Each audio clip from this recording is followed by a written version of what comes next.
grade. And then if you're staying in here, open your Bibles to Luke chapter 12. Luke chapter 12 is where we'll read in just a minute. We've been in a series beginning last week, and this is the second week of our series on the spiritual discipline of simplicity. And last week we said that simplicity means making your life about one thing. There's a kind of focus on one thing that brings clarity to the rest of your life, kind of like the Olympics are coming up, kind of like when an athlete decides that they want to go to the Olympics and they want to win a gold medal, they want to compete, right? That focus of an athlete going to the Olympics to compete in their sport, that focus brings clarity automatically and decides a lot of other things in that athlete's life. There's a kind of simplicity for a time where their days are devoted to training, and there are many things that they will not do and say no to or choose not to do because they are trying to avoid injury. What they eat and what they drink is decided according to what will benefit their athletic performance. So simplicity around the one thing will clarify many of the other things. And sometimes the reason why life feels more fragmented or maybe more frantic is because we feel the pull often of many different things. We said last week, many different voices pull us in different directions. Voices telling you to be concerned about this or to buy that or to give your time to this or to feel guilty because you're not doing more of that. Even within myself, I can feel the pull between my work self and my family self going in different directions. You have these different selves and they're pulling you, and the voices, instead of all centering around one, are pulling you in many different directions. Simplicity is about centering your life around one voice, around the voice of our shepherd, walking in obedience to Jesus, learning to live in prayer with God, hearing and obeying his voice. Seek first his kingdom and his righteousness. With your time, with your spending, with your activity and commitments, the one consideration that trumps them all is what the Lord would have me do. How does this serve and seek God's purposes? That's the one decision that can clarify and help decide a lot of other things in our life. It's not always the easiest path, but it is a simpler path just to choose to follow Jesus and listen to his voice alone. That doesn't preclude some complexity in life. We said last week, simplicity is not the opposite of complexity. Those aren't opposites. The opposite of simplicity is duplicity, where you're trying to serve two masters, and Jesus says, you can't serve even two masters truly. So to live in this way, where we follow Jesus, seek his kingdom first, and everything else takes its proper place, it is simpler because it actually aligns with the deepest desires of your soul and my soul, to live in fellowship with God. The athlete does not just focus their life on one thing by sheer power of the will. They achieve simplicity of life by harnessing the power of their desire, the desire to be the best and win the gold and go compete. That desire drives everything else. They know what it is they want, and they make their lives about that thing.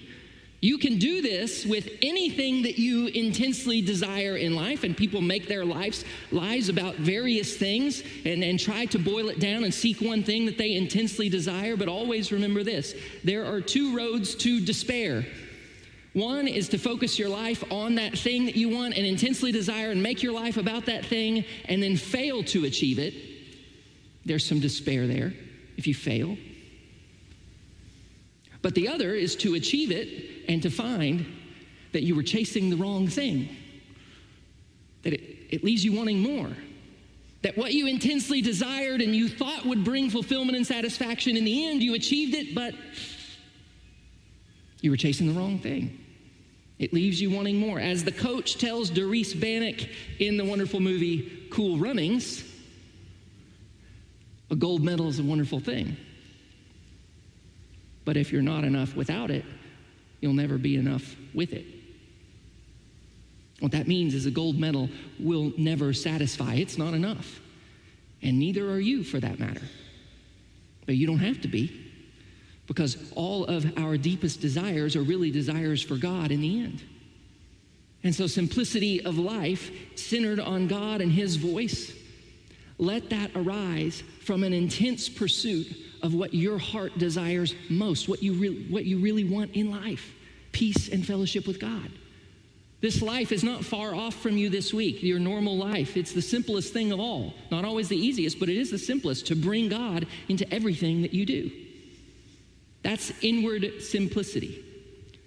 But as we said last week, when you begin to arrange your life in that way, that starts to happen, one thing in the center, what you start to see is that requires you to let go and detach from a lot of other things in your life to make space for the life that's truly life. And when it comes to your stuff in particular, which is what we're going to talk about today, you have a decision to make. In Luke chapter 12, Jesus tells this parable that is essentially about the decision that we have to make when we are faced with abundance.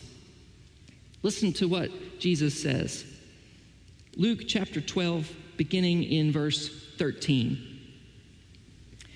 Someone in the crowd said to him, "Teacher, tell my brother to divide the inheritance with me."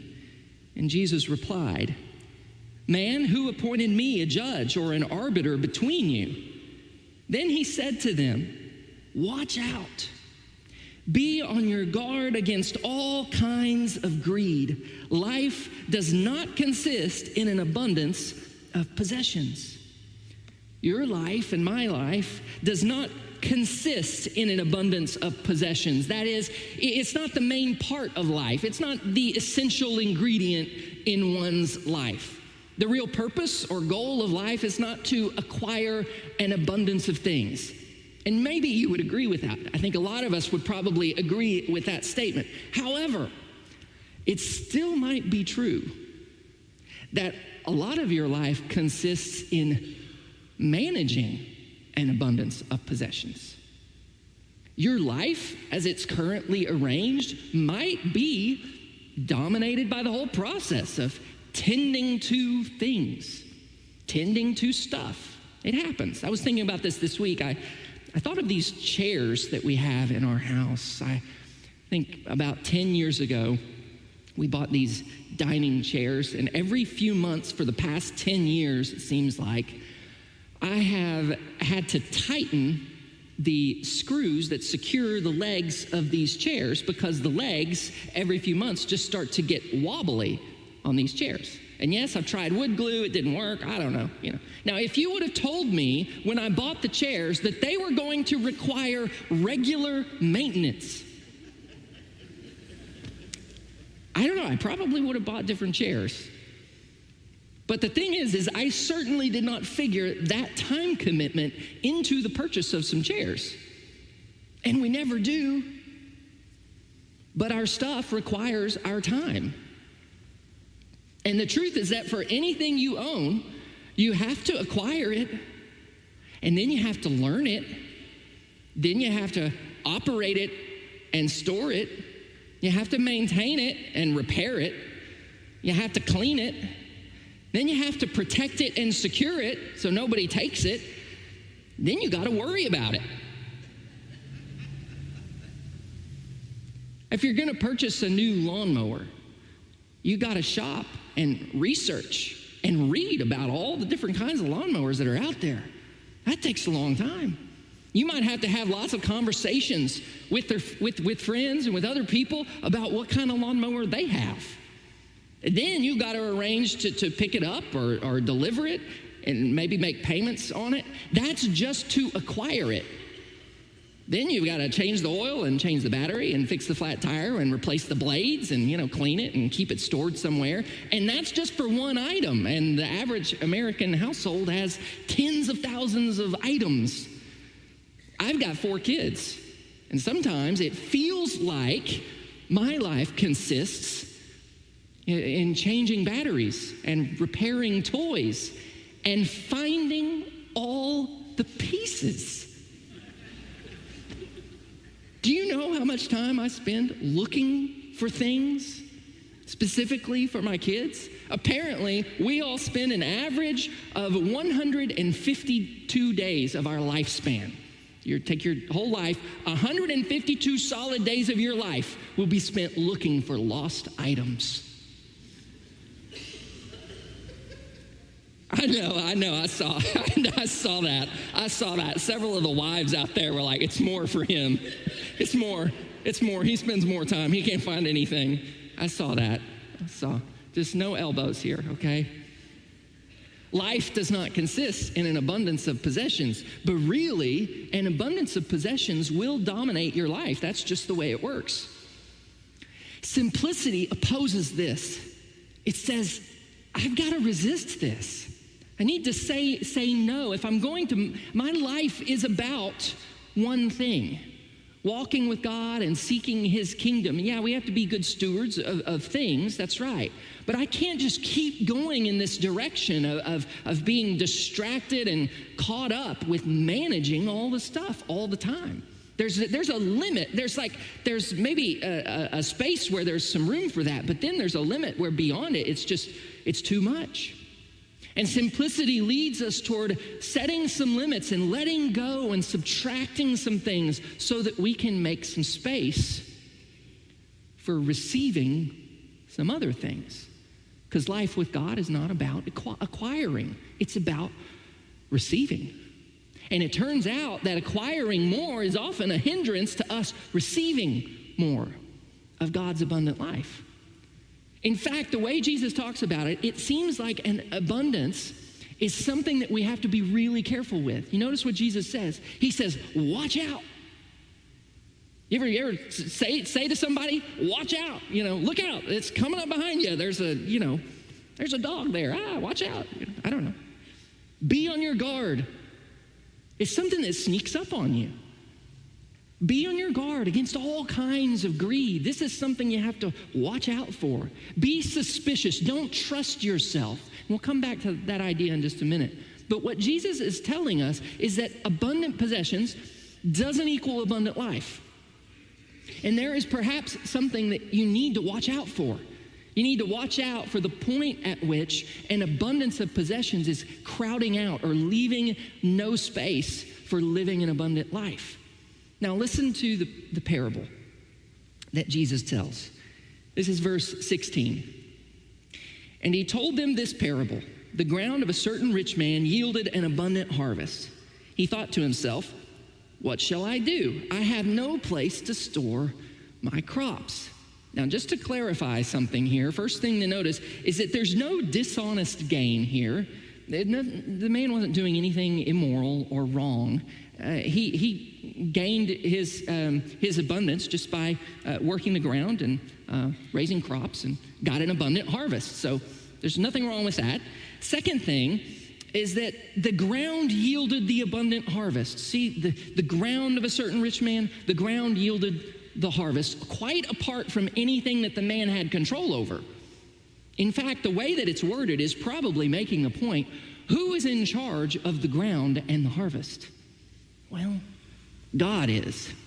So part of the point, I think, is that God is the one providing the abundance in the first place. The man doesn't have control over the ground and what it produces. So keep this in mind as we read. Then he said, this is what I'll do. I'll tear down my barns and build bigger ones, and there I will store my surplus grain. What else could he do? I mean, I know it's a lot of work to tear down the barns and build bigger ones, but I've got to protect it. I've got to store it. I've got to maintain the barns and clean the barns and keep the birds out of the barns and hire security so thieves don't break in and steal, and then lie awake at night and worry about whether any of that surplus grain is going to spoil. Notice how the abundance turns the man's life into an exercise in maintaining and managing the excess. It's a lot that goes into that. If you're going to tear down some barns, build bigger ones, that's a lot to manage. And I'll say to myself, he says in verse 19, you have plenty of grain laid up for many years. Take life easy, eat, drink, and be merry. But God said to him, you fool, this very night your life will be demanded from you. then who will get what you have prepared for yourself? This is how it will be with whoever stores up things for themselves, but is not rich toward God. And here is a decision you have to make, and I have to make. You can either store up or let go. You can either store up or let go. You can store up the excess for yourself. That's what the man does. Or you can let go of it and yield it to God. This is the idea behind what Jesus says, being rich toward God who gave it in the first place. You can store up for yourself or be rich toward God. That is not store it all up, but release it for God to use. And in the case of the parable, the really interesting thing is that there was a natural limit, wasn't there, for, what the man could store, because he had barns of a certain size. And notice, Jesus doesn't say anything about the barns that he has. Presumably, Jesus doesn't condemn the barns to maybe they're for storing up grain for the next season. I don't know, but the barns are for storing grain, aren't they? They are. He was going to store some of the grain. There's maybe something there. I mean, there's something wise about storing up the grain for next season. That's just part of it, Jesus doesn't condemn the barns to store up for the winter. But there was a limit. It was like there was an excess beyond what was reasonably needed for this man. There was an excess beyond his ability to store and manage well. And the decision was what to do with that excess. To store it or let it go. And presumably, God meant for the man to share it with others, to release it for God or to bless others for God to use it in that way. That's kind of the implication of the question, who will get what you have prepared for yourself? And the answer is someone else. Someone else is always going to get what we've prepared. Either way, someone else is going to get it, either voluntarily or involuntarily. This man just had the option of choosing whether they would get it because he was generous or whether they would get it because he was dead. And the decision that we're always faced with anytime there's abundance is a decision to identify where is the excess and then either store it up or let it go. But now we get to the thorny part. You said, Pastor, that wasn't the thorny part? No, this is the thorny part. How do you apply this in your own life and my own life? What sort of limits should we set? How do we determine what the excess is and what does it look like to release it for God's purposes? Because we don't have barns. We don't have that kind of natural limit where it was clear to this man, well, my barns aren't big enough, so there is the excess. There's a natural limit here. Well, we don't have barns.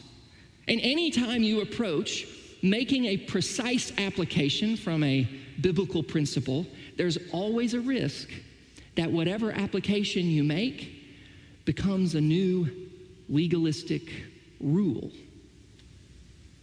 So what we have to aim for is obedience to the voice of Jesus, but without legalism. Knowing that there have always been Christians asking these questions and trying to live out Jesus' teaching when it comes to possessions. Even from the earliest point in Christianity, we know this because Paul writes about this and Peter writes about it. Paul writes that women should dress modestly and not braid their hair or wear gold jewelry. Peter writes the same thing. Similar instructions about braided hair.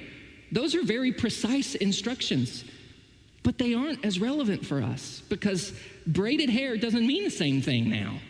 And clothing in gold was extremely expensive in their day, and very few Christians would understand those instructions as applying as precisely in our day, especially since we don't wear Roman robes. So you've got to look at the sometimes very precise biblical instructions there and say, okay, those were efforts from first century Christians to embrace simplicity according to Jesus' teaching. Well, our task is to do the same thing in our day. This is part of the reason why we're doing covenant groups alongside this series, because there is no one way to practice simplicity.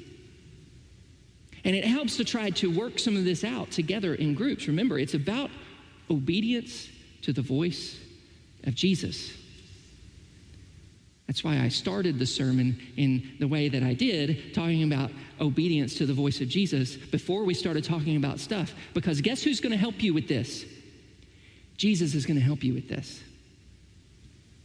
What you have to figure out is what Jesus is asking you to do. How are you going to live it out in obedience to his voice? And he might ask you to do something very different from someone else, someone sitting next to you, and that's okay.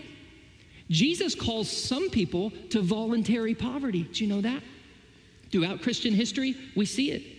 Jesus calls some of his followers to voluntary poverty. Is that everybody? No, I don't think so. But it's some people. So obviously, we're not all going to follow Jesus in the same way in this. But what we're going to try all to do is bring God into this area of our lives and ask the Lord to reveal to you, where is the excess that you need to stop storing up and let go? We don't have barns, but we do have homes. And it might be that you have some excess possessions that are not just taking up some space in your home, but also they're taking your time and energy and attention. And simplicity invites us to remember what truly matters. What really is my life about? What do I want it to be about? What do I really need? What do I really want in my life? And I want to challenge you to let go of some things this week. As part of this exercise, ask the Lord to help you examine maybe your home, your possessions, and say, Lord, show me where there's excess that I'm storing up here. And then begin to look at it differently. Desire less of it. Desire some space for some other things, to receive some other things from God. And enjoy giving something away or throwing something away. Ask why you're keeping it. I realized this week, the only reason I'm keeping this certain item, there's this item that's been in my closet for several years. The only reason that I'm keeping it is guilt. That's the only reason, is guilt. Because I didn't really use it, and it was probably a bad purchase. Because I just ended up not really needing it in the way that I thought I was going to use it. You know, I know that's probably never happened to you guys. This is hard to relate to. And so now, because I didn't use it, I feel guilty for just, throwing it out or getting rid of it. But that's not a reason to keep it. It's not. It can't stay. It shouldn't stay in my closet forever. I don't want it to. I mean, maybe you're keeping some things because you're afraid of maybe not having enough, and the things provide a false sense of security. Maybe you're keeping some things because you haven't accepted where you are in life and who you are. That a certain season of your life is over and it's time to get rid of the vestiges of the old season and accept where you are in this new season. God has some things for you, but maybe you're holding on to some of this stuff from the old season and it's not the season you're in right now. When we remove excess, it actually fosters a sense of gratitude for what we have. Every time we let go of things, it helps form our character around humility. Because instead of focusing on what is missing, we remember how much we've been given and how little we really need in life. And we might come upon something old in doing this that still serves us well. And you can thank God for that. For a possession that held up for a long time and is still useful. And you can just say, thank you, Lord, I'm still going to use this. It's old, but it still works. I'm going to use it.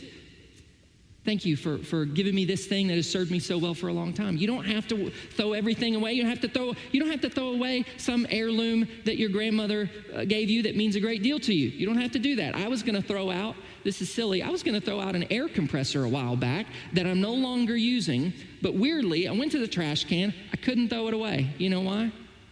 Because it was my dad's air compressor. It was my dad's. It belonged to my dad. And I was like, well, I'm not ready to get rid of this yet. And the Lord was good with it. It's in my attic. I'll probably give it to my kids when they need an air compressor one day. I don't know. The point is, there's some freedom in detaching yourself from things and finding contentment in God. And even setting limits in this area is so countercultural. It really is. This practice of pruning our possessions and letting go of excess helps us see that the most real stuff in life is never what we own. It's our interaction with a living God who invites us to partner with him and bless others. God wants us to live lightly instead of being weighed down. Now, of course, it's one thing to set limits on what we already own and try to identify the excess. And where is the excess? What is that for me? Listen to the voice of Jesus and then kind of clear out and let go of some of the excess. But it's another thing to consider limiting then what we acquire and inviting God into our spending.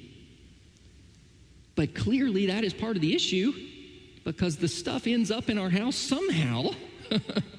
And it's not like, oh, well, we just walked in, all this stuff came. What happened there? Clearly, this is part of the issue, if not the root of the issue. And Jesus says, watch out.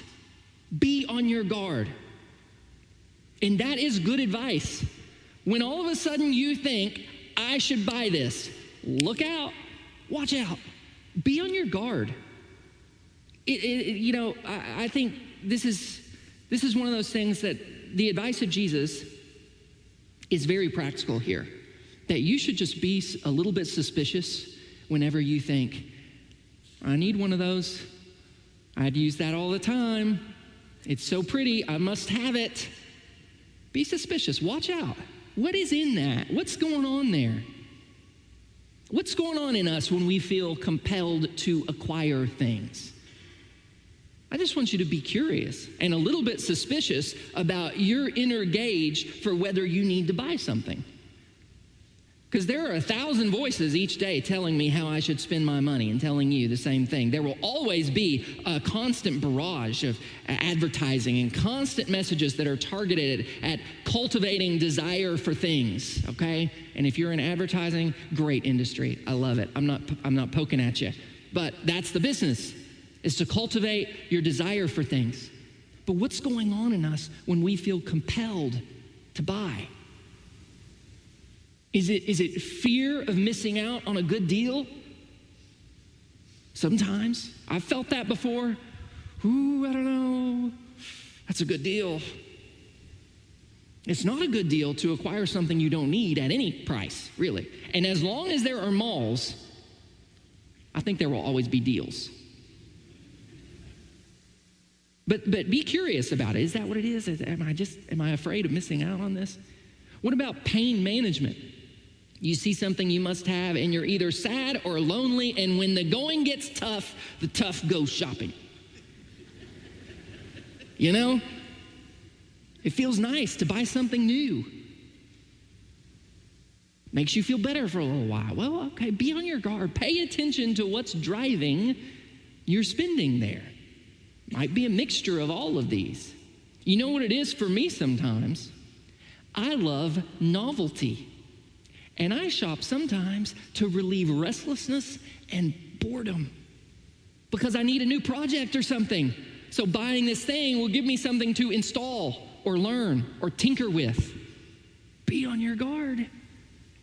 Is that really what I want driving my spending? Is that going to lead to the most wise arrangement of my life and relationship to possessions? Or is that going to lead just to too much junk and excess? Is that really what I want? Taking up my time, reading reviews and contemplating options, and it's usually just boredom. Now for you, it might be the desire to impress or to look a certain way. Or maybe you're afraid of some kind of inadequacy, so you buy things for your kids because you fear not being a good enough parent or to make other people happy with me, Be on your guard. Where's that impulse to buy something, to acquire more? And just invite God into this process. Let it be more about you and your formation with God rather than the thing itself. Often the best thing to do is simply wait and give God some time. And just say, you know what? I'm just going to put this thing in my cart for a week. I'm just going to let God kind of speak to me about that. Do I really need that? Is that's something that I really want to spend my time on? Waiting just a week will eliminate all impulse buying, which is probably a good thing. But sometimes God will show me another way that's better. This is really interesting. Sometimes I wait and something better comes along. And I'll tell you what I mean. I remember wanting to buy an extension ladder, and I needed it to get on my house.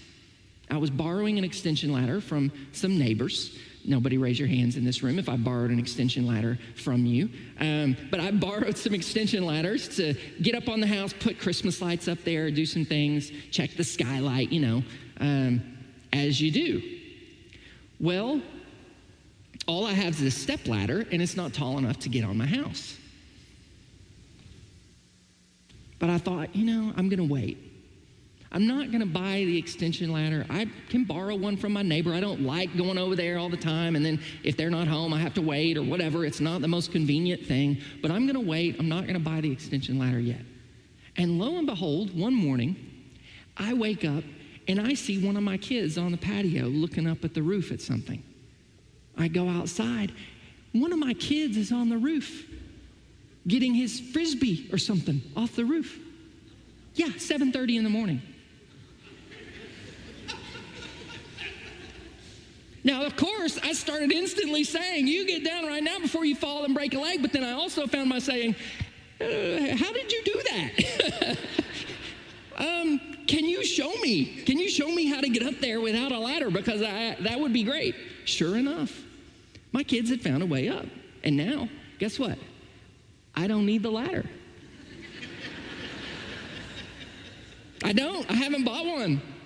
I don't need it. I climb the fence like my kids do.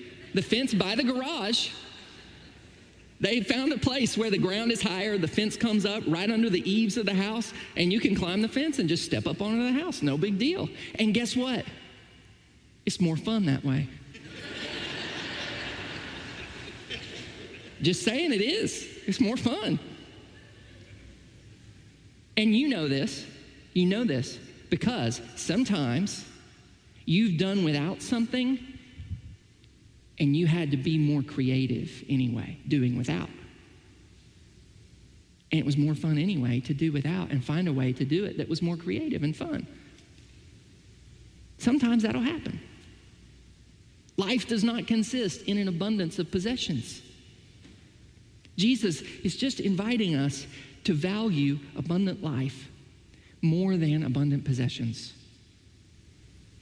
And to let go instead of storing up, and to let go of our need to impress others with possessions, and to let go of finding our identity in what we have or what we do, to let go of our desire for novelty, for more, for better, to let go of defining our worth and adequacy according to things, to remove some excess from our homes, to reduce the amount we spend, to simplify the way that we find enjoyment sometimes. All to make space for living more fully with God and for the good of others. There's no legalism here. It's just an invitation to make your life about one thing despite the pull of many things. To center your heart on obedience to Jesus and learn what it means to live lightly